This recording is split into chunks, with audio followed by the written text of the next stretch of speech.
Oke, Assalamualaikum warahmatullahi wabarakatuh. Berjumpa lagi dengan saya Syafari Septina Putri. Jadi kali ini kita akan menggunakan aplikasi kimia.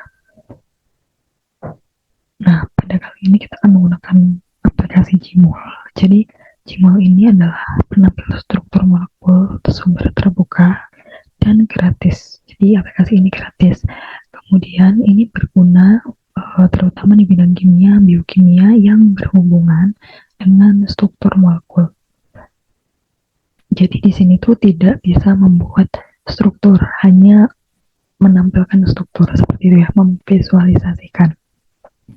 Nah, sebelum menggunakan ini, kalian itu harus sudah mendownload terlebih dahulu struktur-struktur senyawa yang ingin kalian visualisasikan.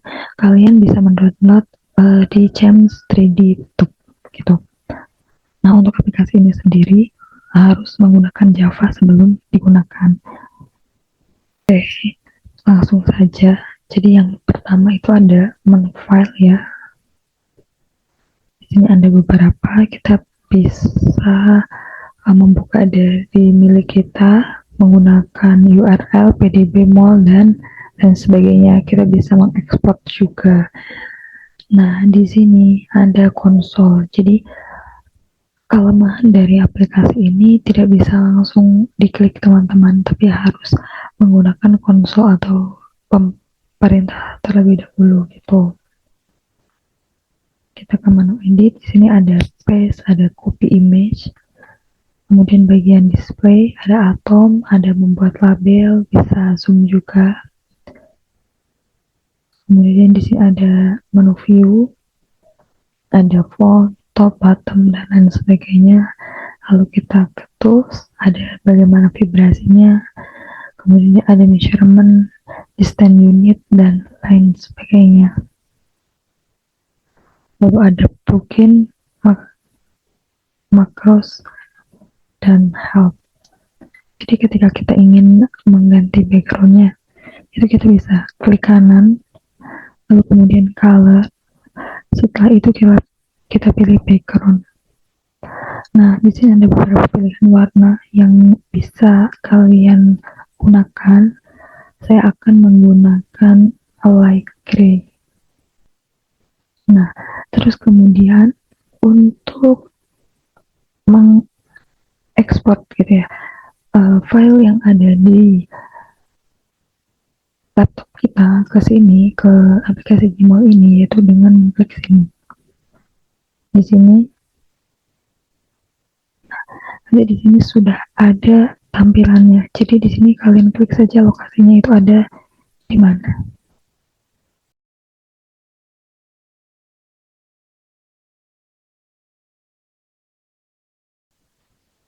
Oke, jadi nanti ketika kalian mendownload itu harus pastikan akan dalam bentuk file yang lain gitu. Jadi nanti diekstrak terlebih dahulu, langsung saja diekstrak, terus kemudian nanti baru kalian bisa masukkan.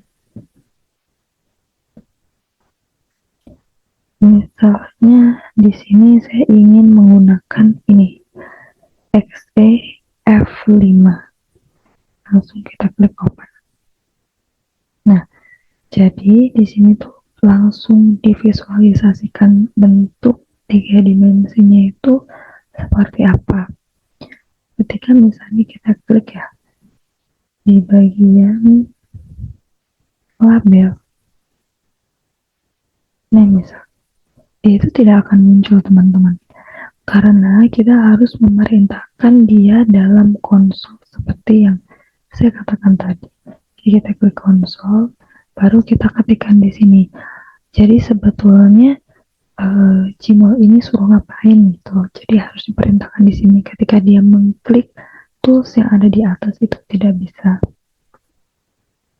Nah, untuk yang pertama kita akan memberi label terlebih dahulu. Jadi ditulis color label terserah kalian. Terus kemudian nanti warnanya itu apa. Gitu ya.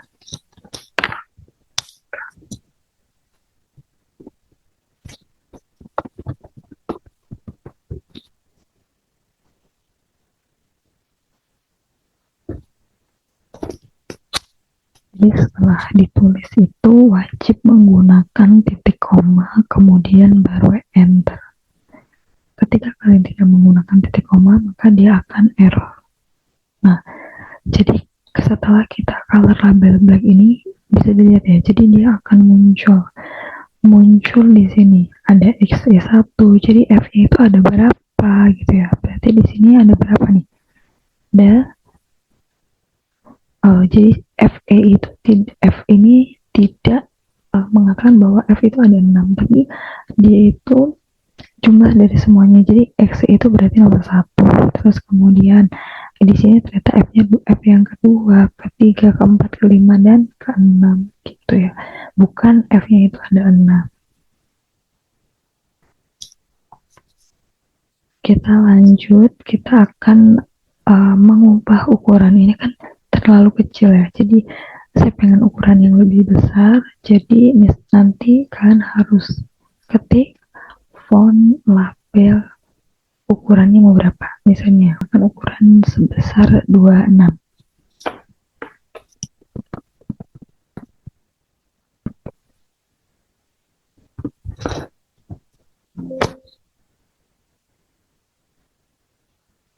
Nah, ingat bahwasannya di setiap akhir itu harus dengan titik koma, oke? Lalu kemudian di enter.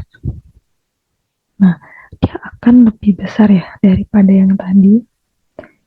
Terus kemudian kita ingin mengset agar label itu ada di tengah. Kalau misalkan seperti ini kan kurang bagus ya. Jadi tidak sesuai kayak kemana-mana gitu. Jadi biar kita fokus untuk melihatnya itu labelnya itu ada di tengah dengan cara set label alignment center.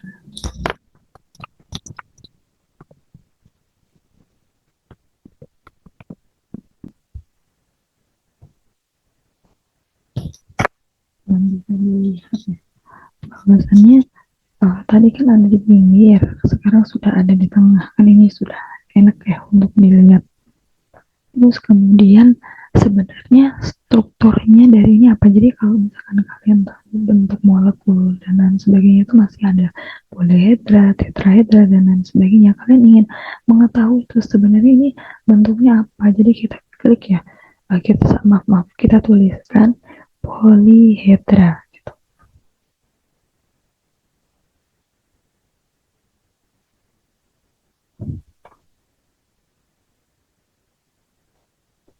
Nah, dia tuh akan seperti ini.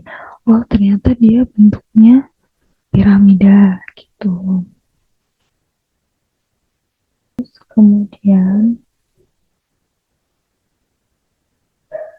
ketika kita ingin dia itu transparan, maka kita harus ketikkan color polyhedra translucent.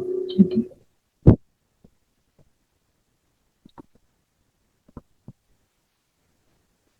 nah, kita bisa lihat bahwasannya tadi itu langsung dia itu warnanya jadi berubah gitu ya.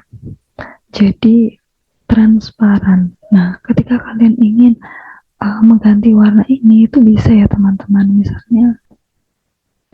Misal color.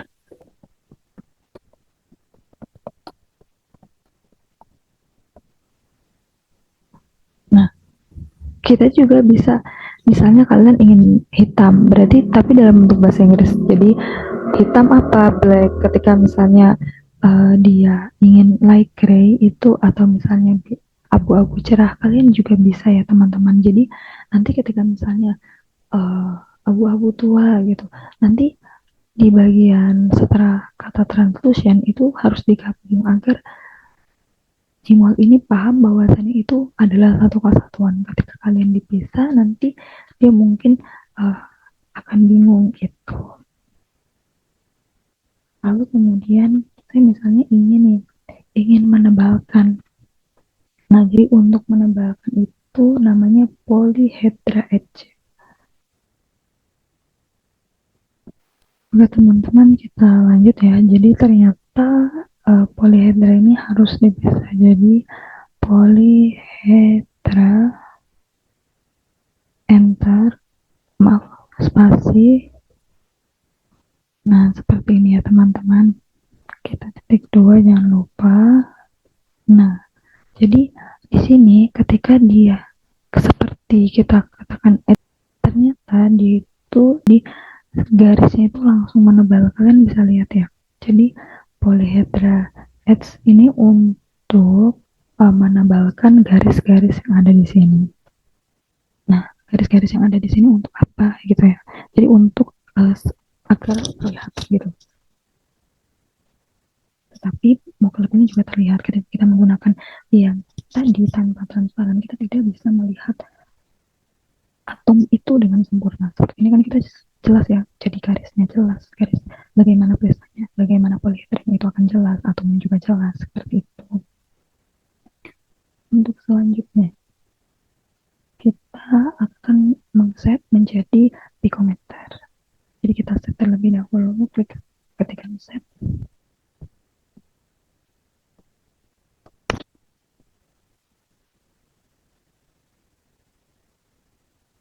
Nah, di sini memang belum terlihat apa-apa gitu ya.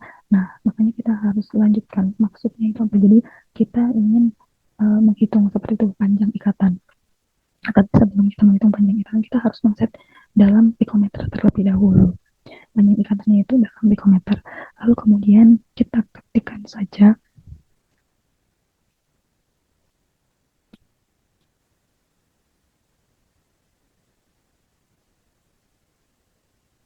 nah ini ketika kita ingin mengklik ini juga langsung di sini ya. Dia langsung ada F3 dan lain sebagainya.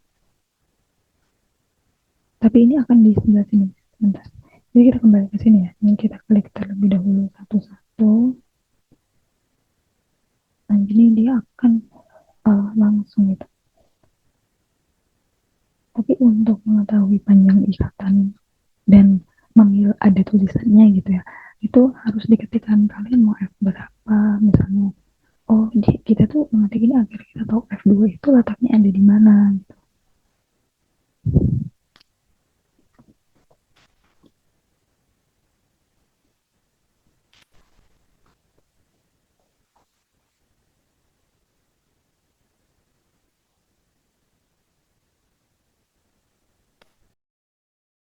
Kalian sudah lihat ya bahwasannya di sini itu sudah ada garis, berarti itu efek. Di sini kan ada F2 nih, jadi di sini menunjukkan bahwasannya perintah kita ini sudah dilakukan oleh Gmol. Kita lanjut ya.